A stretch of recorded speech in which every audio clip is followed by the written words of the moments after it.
Welcome, everybody, to another episode of Poems for People Who Hate Poetry. Today, I'm going to be talking more about some poems that Napoleon Hill really liked.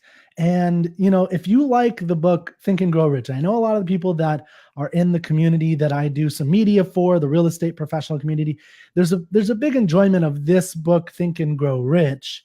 And that's good. And there's a lot of great quotes. There's some good ideas in here. And there are some poems. And if you ever wondered why Napoleon Hill put poems in a book about getting wealthy, I'm doing a series on that and the idea of what he's going after. And in fact, there's a book out there, poems Napoleon Hill loved. He was a big poetry lover, and there's a huge, there's a reason why that happens. And in fact, when you study the lives of the uber successful, the people who reach the absolute pinnacle of whatever industry they want or that they're a part of, whether it be Elon Musk or Steve Jobs or Bill Gates or, even Donald Trump, what you'll tend to find, in real estate, what you'll tend to find is that they, at least on some level, enjoyed poetry and literature a little bit. Maybe they're not huge people that, study it full time. Of course, that's not their whole career, but they have some proclivity to it. So we're going to read I decided to do two short poems that I hope will help you get an idea of this, what poetry can do for you. So the idea that I wanted to talk about today with you briefly as we read these two things is, what does success mean to you? I think it's, one of the things I've discovered in talking with, business owners, and I've been in sales my whole life, and, marketers and people that just put their head to the ground, head to the grindstone and just work. It's very noble and good, but they tend to not think about success until it's too late. It's a tragic thing that you can go to a conference, and this happens over and over and over again. You go to this conference, it's all millionaires. They're super successful. And, Simon Sinek, the guy who wrote Start With Why and had that really popular TED Talk, he talks about this, that he went to this, millionaires conference. It's this huge people. And he would ask on this, he went on the stage and he asked, how many of you have achieved your financial goals? And like almost everybody raised your hand. And then he asked something like, how many of you feel happy? And like almost everybody lowered their hand. And that is such a common thing, that there's this disconnect between the amount of money someone makes and they hit their, they're 35, 45 years old, they hit their financial goals and they're unhappy. It's like, shouldn't you be happy if you hit that? So what that indicates is there's something more to happiness than just making money. Now, of course, it's very hard to be happy when you're poor on the flip side. So at least if you're unhappy, you have money and you're not, trying to figure out how to get your next paycheck. But the point is that happiness is complex. So, and Think and Grow Rich doesn't really talk about that, but I think one aspect of poetry is that it can help you see different sides of, of what happiness and success mean to you. So the poem that I chose by Emerson, which I'll read in a minute, is a poem that just gives you one idea about happiness. It's not the deepest concept about happiness. It's not, or success. The poem's called Success. And, what is success is what we're trying to get at. But what is really good about poetry, especially, is that it can give you a really snap view of a concept, an emotion, an experience that you can forever hold in your mind and just conjure it up. When you're trying to think about something like what is success, it can help you to have, these 14 very short lines by Emerson. That's one idea of success. And another good thing about poetry is that you can see different views from different thinkers, different poets on the same idea, experience, emotion, event, whatever. And that can help you define the idea for yourself, which is a much more profound experience than just having someone else do it. So before I read this, I'm going to read this little, let me read this real quick. It's by Stephen Crane. He was an American essayist and short story writer from the early 1900s. And this is a very weird poem. I've read it a lot and I don't know that I understand it. It's weird. It really is. But I challenge you to think about it. So it's about success, and it's actually the poem that opens up one of my favorite books on like self-development books that I've ever read. I've read a lot of self-development books. This one, it takes the cake in a lot of ways. And the reason I like it is Richard Shell is a Wharton professor, and this is called Springboard: Launching Your Personal Search for Success. And he's a Wharton professor, and he has one of the most popular classes for MBAs at Wharton called the Success Class, where they go and do a survey of, how philosophers and religionists and all these people throughout all the ages of humanity, from, Homer's The Iliad, which I'm, by the way, rereading The Iliad again. This is a great book for anybody out there who wants to understand what life is about and why we're here, and what, and kind of define those terms for yourself. But the point is that he has this very successful thing for MBA students, people who are going to business and they're only about business. And these are people who are going to be at the top of the New York City skyscrapers, just killing it in life. And these people are, top bankers, they're top consultants, et cetera, et cetera. They're power players. And he's doing a survey about philosophy and success and what that is. But the first poem in this is, and it's not a book of poems, it's a book of stories and ideas. But there's one poem, or a couple poems, and this one is the first one. And it goes like this: a man saw a ball of gold in the sky. He climbed for it, and eventually he achieved it. It was clay. Now, this is the strange part. When the man went to the earth and looked again, lo, there was the ball of gold. Now, this is the strange part. It was a ball of gold. Aye, by the heavens, it was a ball of gold. So think about what is going on in this very short poem. And remember, we're talking about the context of success and finding success for yourself. So you look up in the sky, and we're taking this, it's obviously what's called a metaphor. It's not literally something that, although it can be, but it's, it's like achieving a goal. So he has this goal. He looks in the sky, and there's a ball of gold in the sky, and he climbs for it, right? He works toward this goal. He's trying to achieve it. He makes phone calls every day to try to make sales, or he sits down and he writes every day trying to become a writer, or he goes to school and apprentices to try to become a plumber. I mean, it doesn't matter what he's trying to do in life.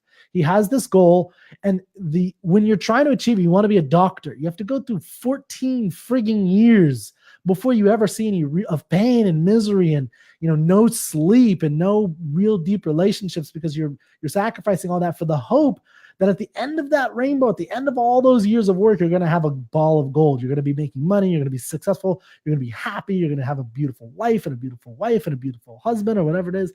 That's what you're expecting when you're putting in all this work, right? If you're in, I work with a lot of wholesalers and real estate people. The hope is that you grind away today so that you can be rich in the future. But there's a flaw if you're not careful. So you see the ball of gold in the sky, and you climb for it, and eventually you achieve it, and then it feels like clay. It's nothing. You get all this money, and it's not what you wanted. Now, this is the strange part. When the man went to earth again and he looked up, there was the ball of gold. Now, this is the strange part. It was a ball of gold. Aye, by the heavens, it was a ball of gold. So, I'm curious, what do you think that means? If you look up at a goal, at an idea that you're going to achieve down the line in a year, in 5 years, in 14 years as a doctor, and you're grinding, you're working, you're learning new things, and it's challenging, and it's kicking your friggin' ass, and you're doing it over and over again, and you're fighting to get to that ball of gold. And then you get there, and it's clay. And so you climb back down, and you look back up, and it's a ball of gold. And then, as the poet points out, well, it was a ball of gold. So what was the ball of gold? That's the key ingredient that I think a lot of people miss. And I can tell you my ideas. I'll do it in a minute after we read this poem, Success by Ralph Waldo Emerson. Oops, what's this black thing always coming up?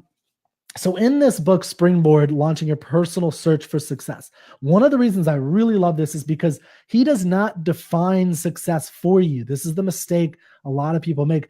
Even if someone's very clear on what success is, it's so much more profound when you thoroughly understand it for yourself and you define what success looks like. So this book is integrated around two big questions. What is success? And how will I, or if you're the reader, how will you achieve it? And how to platform or how to plot that out. And that's a really important thing for you to do, because and it goes into the different frames of what success is and how you can experience it. So there's the outer experience of success, of getting wealth, fame, reputation. And then there's the inner feeling of feeling satisfied, enjoying happiness, and then there's the idea of what is happiness is another thing, right? So it's very, because happiness, is it just biting into an ice cream cone and you feel satisfied and joyful and someone asks you, are you happy? Like, oh, I'm so happy. But is that really the same thing as when your child is born? Are you really putting biting into an ice cream? And so happiness is a complex idea too. So here's what I recommend with this book, by the way. I really, really, really recommend you buy it and you read it like a human. So don't just listen to it. Listening is fine, but you're not getting as much out of it. I promise. You're not getting as much out of anything if you're only reading it. I listen to stuff, audiobooks all the time. You're not getting as much out of it if you're not reading it.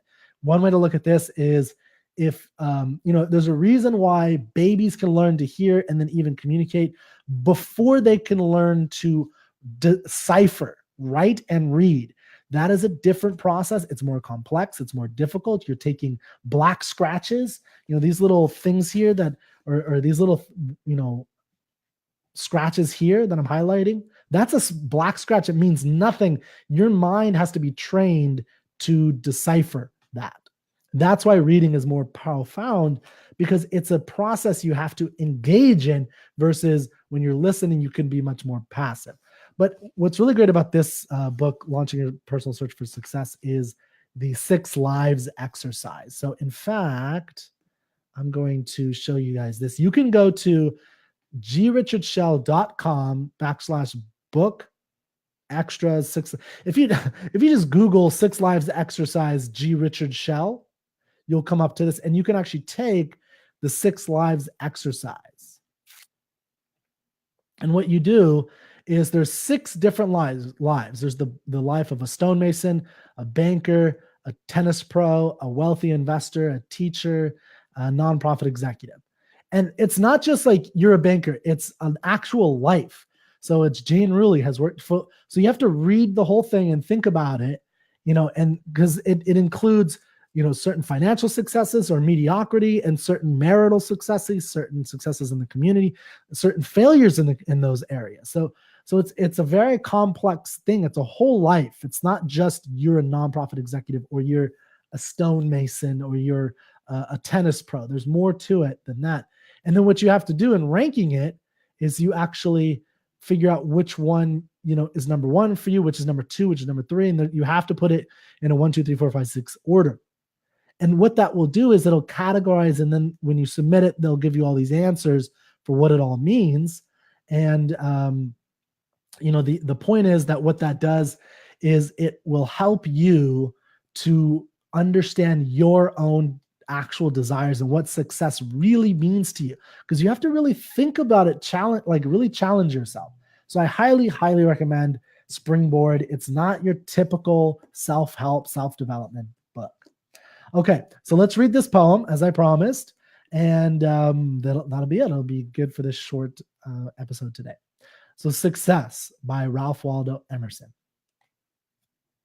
To laugh often and love much, to win the respect of intelligent persons and the affection of children, to earn the approbation of honest critics, and to endure the betrayal of false friends, to appreciate beauty, to find the best in others, to give of oneself, to leave the world a little better, whether by a healthy child, a garden patch, or a redeemed social condition, to have played and laughed with enthusiasm and sung with exaltation, to know that even one life has breathed easier because you have lived. This is to have succeeded.